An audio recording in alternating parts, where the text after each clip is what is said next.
Channel. ನಾನು ಮಾನಸ. ಯಾರೆಲ್ಲ ನನ್ನ ವೀಡಿಯೋನ ಸಬ್ಸ್ಕ್ರೈಬ್ ಮಾಡದೆ ನೋಡ್ಕೊತಿದ್ದೀರಾ, ಈಗ ಸಬ್ಸ್ಕ್ರೈಬ್ ಮಾಡ್ಕೊಳ್ಳಿ. ಹಾಗೆ ಪಕ್ಕದಲ್ಲಿ ಕಾಣ್ತಿರೋ ಬೆಲ್ ಐಕನ್ನ ಕ್ಲಿಕ್ ಮಾಡಿ. ನಾನು ಅಪ್ಲೋಡ್ ಮಾಡೋ ಪ್ರತಿಯೊಂದು ವೀಡಿಯೋನೂ ನಿಮಗೆ ನೋಟಿಫಿಕೇಷನ್ ಬರುತ್ತೆ. ಇವತ್ತು ಸಿಂಪಲ್ ಆ್ಯಂಡ್ ಟೇಸ್ಟಿಯಾಗಿ ಇಡ್ಲಿಯಿಂದ ಉಪ್ಮಾ ಮಾಡೋಣ, ಬನ್ನಿ. ಹೇಗೆ ಅಂತ ನೋಡೋಣವಾ?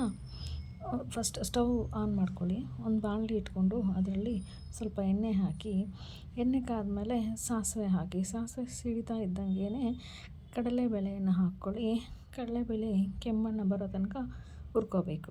ಕಡಲೆಬೇಳೆ ಕೆಮ್ಮಣ್ಣು ಬಂದಮೇಲೆ ಸ್ವಲ್ಪ ಕರಿಬೇವಿನ ಸೊಪ್ಪು ಹಾಕಿ ಹುರ್ಕೊಳ್ಳಿ. ಆಮೇಲೆ ಸಣ್ಣದಾಗಿ ಹೆಚ್ಚಿಟ್ಕೊಂಡಿರುವಂತಹ ಈರುಳ್ಳಿಯನ್ನು ಹಾಕಿ, ಆ ಈರುಳ್ಳಿ ಕೆಂಬಣ್ಣ ಬರೋ ತನಕ ಚೆನ್ನಾಗಿ ಹುರ್ಕೊಳ್ಳಿ. ಒಂದು 2 ನಿಮಿಷ ಹುರಿದಾದ್ಮೇಲೆ ಅದಕ್ಕೆ ಸಣ್ಣದಾಗಿ ಹೆಚ್ಚಿಟ್ಕೊಂಡಿರುವಂತಹ ಕೊತ್ತಂಬರಿ ಸೊಪ್ಪು ಮತ್ತು ಹಸಿಮೆಣಸಿನ್ಕಾಯನ್ನು ಹಾಕಿ ಅದನ್ನು ಸಹ ಸ್ವಲ್ಪ ಹೊತ್ತು ಹುರ್ಕೊಳ್ಳಿ. ಹಸಿ ವಾಸನೆ ಹೋಗೋ ತನಕನೂ ಚೆನ್ನಾಗಿ ಹುರ್ಕೊಂಡಿದ್ದಾದಮೇಲೆ ಅದಕ್ಕೆ ರುಚಿಗೆ ತಕ್ಕಷ್ಟು ಉಪ್ಪು, ಸ್ವಲ್ಪ ಅರಿಶಿನ ಪುಡಿ ಹಾಕಿ ಮಿಕ್ಸ್ ಮಾಡ್ಕೊಳ್ಳಿ. ಅದು ಚೆನ್ನಾಗಿ ಮಿಕ್ಸ್ ಆದಮೇಲೆ ಇಡ್ಲಿಯನ್ನು ಚೆನ್ನಾಗಿ ಮ್ಯಾಶ್ ಮಾಡಿ ಇಟ್ಕೊಂಡಿರಿ.